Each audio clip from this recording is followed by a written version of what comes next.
salaamaaleykum mbokki Alimar TV yi ñuy seetaana tey nag dañu ñëw ci commune d'arrondissement bu Diamaguène Sicap Mbao plus précisément Tali Mame Diarra te fii ku ko gis xam ne secteur u ndox la te it bu nawet bu jotee saa su ne da leen sonal bi ñu ñëwee fekk nañu fii un jeune dynamique un acteur de développement muy Abdou Samad Diouf moom mi nga xam ne saa su nawet bu jotee day dajaleeg jeune gox bi di def lépp lu mu mën maanaam ci wàllum évacuation ci wàllum réparation ñu daal di leen bàyyi rek ngeen xool.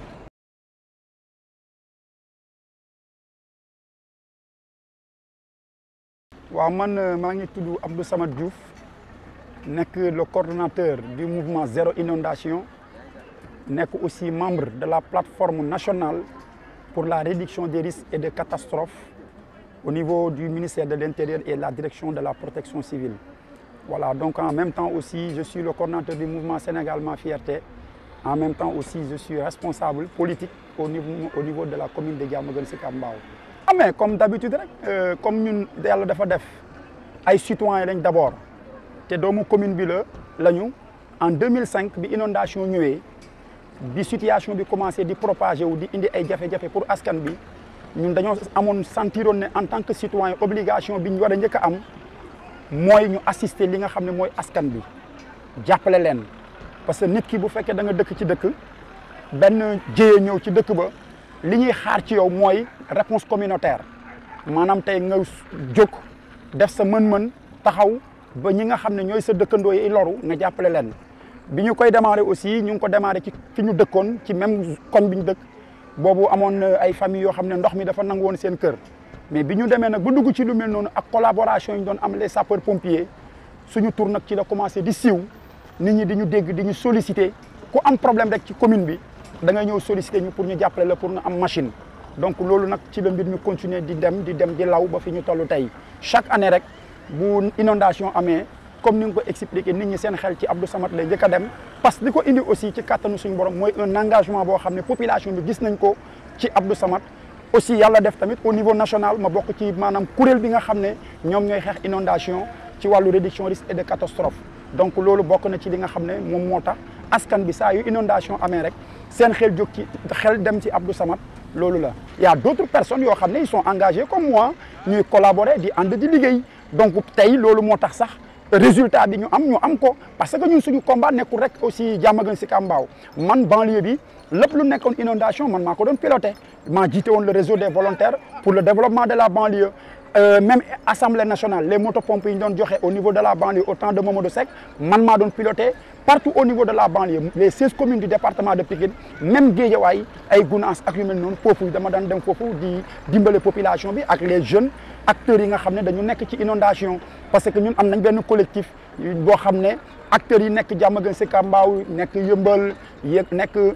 Malika ak fu mu munti doon dañoo defoon benn collectif di ànd di xeexandoor donc loolu moom du man kese mais c'est une équipe boo xam ne une équipe dynamique des patriotes des jeunes engagés yoo xam ne dañoo mos a takku nekk dans une dynamique unitaire di accompagner li nga xam ne mooy état di assister aussi les populations comme ni mu ñu waree parce que c'est une obligation en tant que citoyen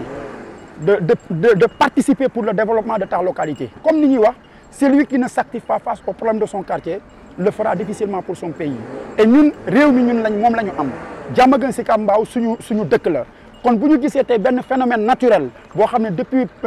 tant d'années mi ngi def ay jéeya ñun waruñu toog di seetaan parce que quoi qu'on puisse dire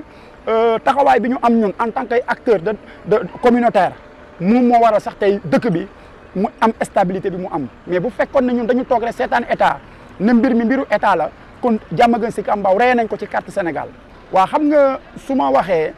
souvent peut-être am na ñoo xam ne danañ ko déggee noo xam ne peut-être duñu comprendre mais man yàlla mu ngi may dimbalee lépp lu may def aussi dinaay am ay partenaires yu may jàppale même au sein de l'État pour dire vrai am na ci biir État ñoo xam ne dañ may accompagner dañ may jàppale ci combat bi parce que xam nañ ne man Abdou Samad suñu waxee sax inondation xel yi ci man lay njëkk a dem kon donc am naa des collaborateurs yoo xam ne ci biir État la ñu nekk tax na sax ba État lépp loo xam ne da ka daan def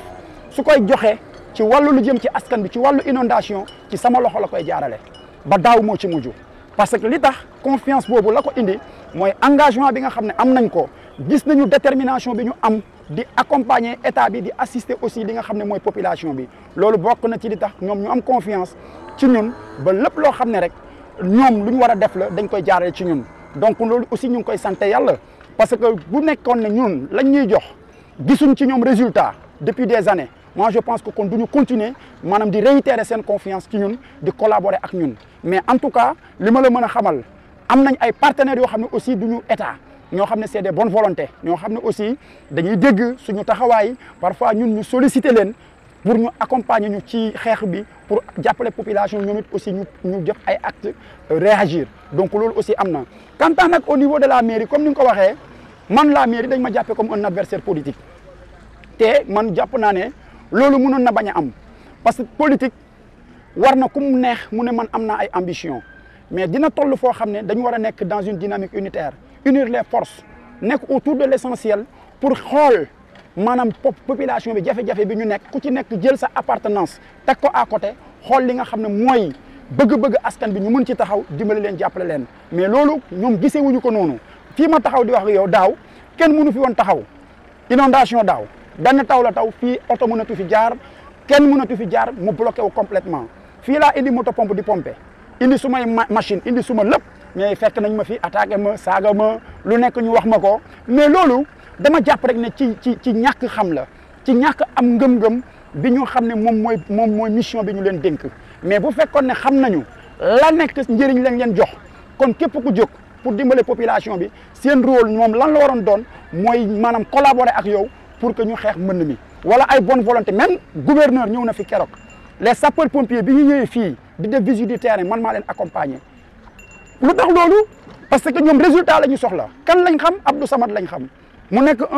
un combattant naturel boo xam ne kenn du ko natable loolu nag li ñuy wax weddi gis bokk ci loo bañ nag lëg nangul ko ne mën na daw inondation yi dëkk bi dañu sonn depuis des années population bi ñu ngi souffrir à cause des inondations tey war nañu defar ay canalisation yu jaar yoon tey fi ñu taxaw tey warutoon mel ni mu mel ni tey à Tali Mame Diarra dans les autres quartiers aussi comme boo demee Tali Abdou Ndiaye bi gis nga ni mu mel nga xool dem Fass Mbao nga xool ni mu mel à l'entrée de Sicap Mbao nga xool ni mu mel dañu bëgg état jël maanaam ay responsabilités pour que tey Diamaguène Sicap Mbao mu am assainissement bu jaar yoon loolu lañ koy demander parce que pour dire vrai les populations souffrent terriblement parce que dañuy wax ne le problème des inondations comme ni ma ko waxee sànq c'est un phénomène récurrent qui fait mal à la population depuis tant d'années il est temps aujourd'hui maanaam que tey inondation nekk une vieille souvenir loolu nag la koy mën a indi mooy état bi na gën a taxaw maanaam askan bi ñi nga xam ne ñoo nekk ci communautaire yi ñu gën leen a impliqué ci li nga xam ne mooy gestion inondation et puis di demander aussi à monsieur le président le problème des inondations ñaata milliards lañ ci def bari na mais tey des canalisations bidons sax ngay gis à Diamaguène Sicap Mbao donc loolu aussi c'est des problèmes yoo xam ne dañ ko war a xoolaat seet nuñ ko defaree parce que tey réew mi ñun ñëpp ñoo ko bokk la koy defar ci suñu loxo la nekk kon donc loolu laay ñaanaat état encore une fois mu jàppale Diamaguène Sicap Mbao defar ay canalisation problème Pikine irrégulier sud bi nga xam ne projet APEX la PIS 2 bi ñu ngi ñaan ñu gën a ñoŋal seen liggéey nu mu gën a gaawee defar ay bassin de rétention